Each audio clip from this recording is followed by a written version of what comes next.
Hi guys, and welcome back to the No Gluten Zone.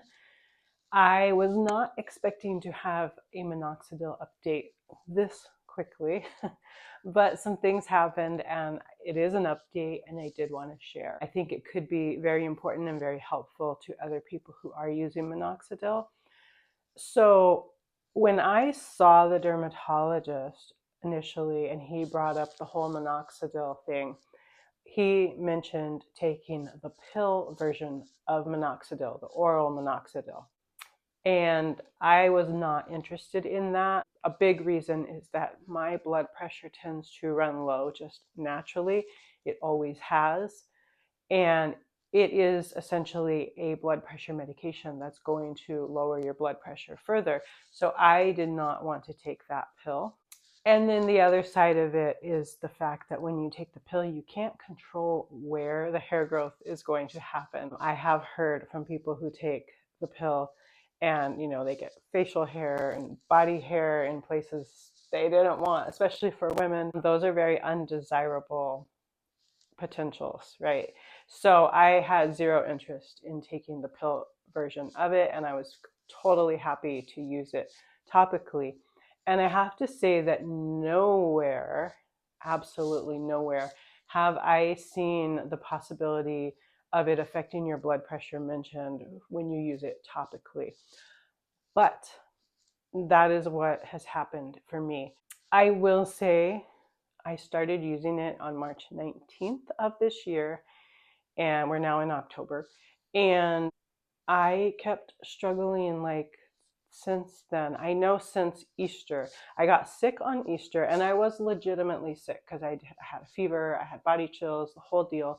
I got really, really sick on Easter. And in my mind, all I can remember is since that time, I kept having this recurring, I felt like a head cold kind of thing. Just this weird feeling in my head, and I couldn't quite pinpoint it and explain it, but it just kept happening. I thought it was like a sinus kind of thing, and I just couldn't kick it. And I felt horrible, and it was really awful, and I couldn't quite figure it out. And I will say, since I increased the minoxidil to using it at night, also only on these two little tiny spots, those symptoms within my head increased drastically. And I had a day recently where I just felt so awful. I felt weak. And I even told my husband, I need to sit down. I feel like I'm going to pass out. I said, I think I need to eat. I guess I just haven't eaten enough. And anyways, that day it was just so bad. And I ended up thinking it over, kind of putting the pieces together. So I checked my blood pressure. I have a blood pressure, monitor thing for home use. And it was like 80 over 40, which I do normally run low. I'm usually I don't know, 90 to 100 over 60 to 70, which it's not super low. It's still within normal limits, but it's always on the low end of normal. And that's just when I happen to be at the doctor getting it checked. So it's probably could be lower when I'm just at home in that.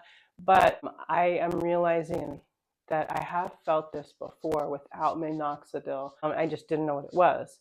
And it is also what I feel when I take vitamin D. I have always said I cannot tolerate vitamin D. I feel so awful. And I am guessing, I'm going to look into this more, but I'm guessing that vitamin D probably lowers your blood pressure. So this is good news to have and to understand. And I'm still using minoxidil in the morning and just the little receding spots at night. I am eating salt, a good quality salt in the morning and at night, and I am feeling so much better. I will move forward with this knowledge and try to manage it. I'm also being a little more cautious about how much minoxidil I'm applying. I think there were times where I would run out, my dropper would run out before I got all the way across, and I would just get more. In all honesty, I thought since you can apply a dropper full in the morning and a dropper full at night, if I did 2 dropper fulls in the morning, it wouldn't be a big deal. But I do think there's a lot to be said for the time lapse between them. I just didn't realize the effect that it could potentially have. So I am being more mindful of how much I'm applying, and I am watching how I'm feeling and taking my blood pressure and eating my salt. And I will move forward armed with this knowledge. It is good knowledge though, because I think it's going to help me with my vitamin D and a lot of other things that have led me to have that feeling, and I didn't understand what it was. So I think this is an important update if you have low blood pressure and for whatever reason you're using minoxidil or not using it, maybe because of that, just know that there are ways around it. You can get your blood pressure up, and you should be possibly watching your blood pressure and how you feel while you're using minoxidil. So that is my update for now. And if anything comes up, I will do another update. Otherwise, I will see you in March for my 1-year update. Have a great day, guys, and God bless you all.